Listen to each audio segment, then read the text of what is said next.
हमारे channel yoga education India में। जैसा कि विद्यार्थियों ग्रहण संहिता समझ रहे हैं, ग्रहण संहिता में पहला अध्याय षटकर्म समझ रहे हैं। तो षटकर्म में हमने 2 क्रियाएं समझ ली थी, धोती और उपस्थि। अब आज हम तीसरे नंबर की क्रिया समझेंगे, नेति क्रिया, यानी तीसरे नंबर का षटकर्म है। षटकर्मों के अंतर्गत नेति क्रिया आती है और यह क्रम भी आपको नोट करके रखना है। तो चलिए इसको समझते हैं विद्यार्थियों इसकी विधि समझें, नोट करें आप कि एक बित्ता अर्थात नेत क्रिया में एक बित्ता अर्थात 12 अंगुल सूत की पतली कोमल रस्सी नाक से अंदर डालें। ठीक, क्या करना है, एक बित्ता अर्थात 12 अंगुल जो होता है सूत की पतली कोमल रस्सी नाक से अंदर डालें, नाक से अंदर डालना है और मुख से निकालें। इसी क्रिया को नेत क्रिया कहते हैं, यानी नेत कर्म क्रिया कहते हैं।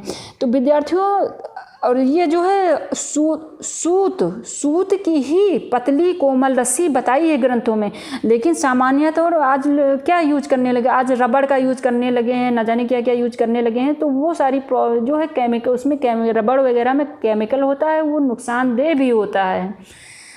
तो हमें जो है ग्रंथ के अकॉर्डिंग ही सारे कार्य करने चाहिए, लेकिन लोग मॉडिफाई करके अपने हिसाब से सब करना शुरू कर देते हैं। तो आपको यही नोट करना है आप, और यही सत्य सही भी है और इसी को आपको ध्यान भी रखना है। अगर जब भी आपको ये नेति क्रिया करनी हो तो सूत की ही रस्सी जो है, यानी पतली कोमल रस्सी ही आपको अपनानी है, ना कि रबड़ और पाइप न जाने क्या क्या डालते रहते हैं लोग, वो नहीं करना है आपको। तो यही आप नोट भी करें और इसी तरह यही क्वेश्चन में भी पूछा जाएगा और इसी को आपको हमेशा जीवन पर्यंत ध्यान भी रखना है। पाइप वगैरह कतई नहीं डालनी चाहिए नाक के अंदर। तो एक बित्ता अर्थात 12 अंगुल की होनी चाहिए सूत्र की पतली कोमल रस्सी, ठीक, और नाक के अंदर डालें और मुख से निकालें, यही करना होता है। तो विद्यार्थियों जो पतली रस्सी होती है, मैं अब इतना आप नोट कर लिया, मैं समझाने के लिए बता रही हूँ कि जो ये उसमें रेसे होते हैं ना, तो उसमें थोड़ा सा गाय का घी वगैरह लगा लेना चाहिए ताकि वो उलझे नहीं, जो किनारा होता है, क्योंकि सूत उलझा हुआ रहता है ना, इसलिए। और विद्यार्थियों यह भी नोट करें आपकी यह नेत क्रिया का शास्त्रीय नाम पता है क्या है? नेत क्रिया का शास्त्रीय नाम है नेत क्रिया, यानी जो नेत क्रिया है यह शास्त्रीय नाम है। और वैज्ञानिक नाम क्या है? वैज्ञानिक नाम है ENT केयर, यह भी जो है पूछा जाता है। वैज्ञानिक नाम है ENT केयर। अगर ENT केयर कहीं सामने लिखा होगा तो आप यही समझना नेत क्रिया के विषय में पूछा जा रहा है आपसे, यानी नाक कान गले की शीर्ष के ऊपर की सफाई, ये रहता है। आगे और थोड़ा समझें विद्यार्थियों, ये आपने नोट कर लिया होगा। नेत क्रिया शास्त्रीय नाम, नेत क्रिया का शास्त्रीय नाम, यानी शास्त्रीय नाम ही नेत क्रिया है और वैज्ञानिक नाम ENT केयर। ठीक, अब चलिए विद्यार्थियों इसके लाभ आप नोट कर लें और मुख्य उद्देश्य भी आपको अभी मैं नोट कराती हूँ।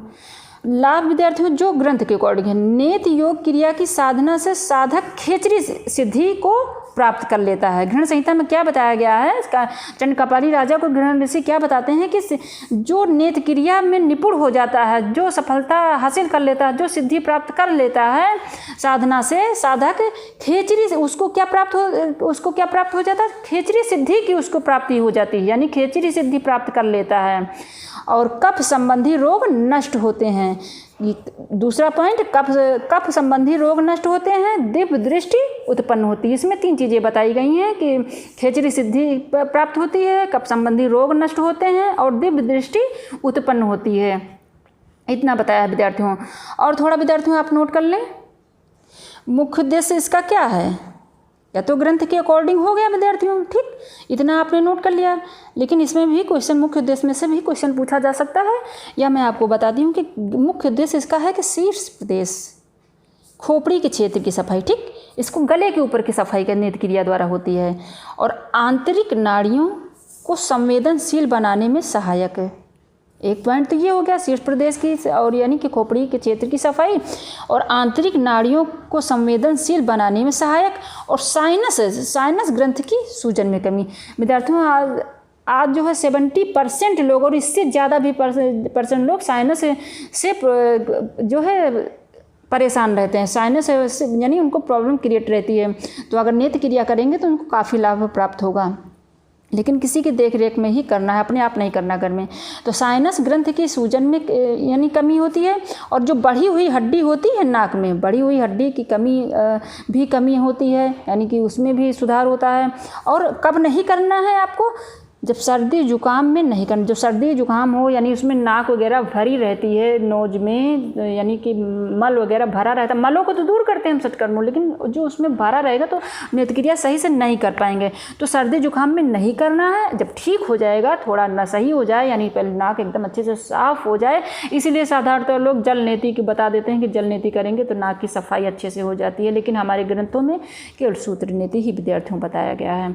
तो आशा करते हैं आपको अच्छे समझ में आ गया होगा जितना हमने समझाया, और जहाँ कहीं ना समझ में आए कमेंट बॉक्स में आप शेयर करें, मैं आपको तुरंत समझाऊंगी। अगर हमारे चैनल पर नए हैं तो सबसे पहले मेरे चैनल को सब्सक्राइब करें, दूसरे बच्चों को भी शेयर करें।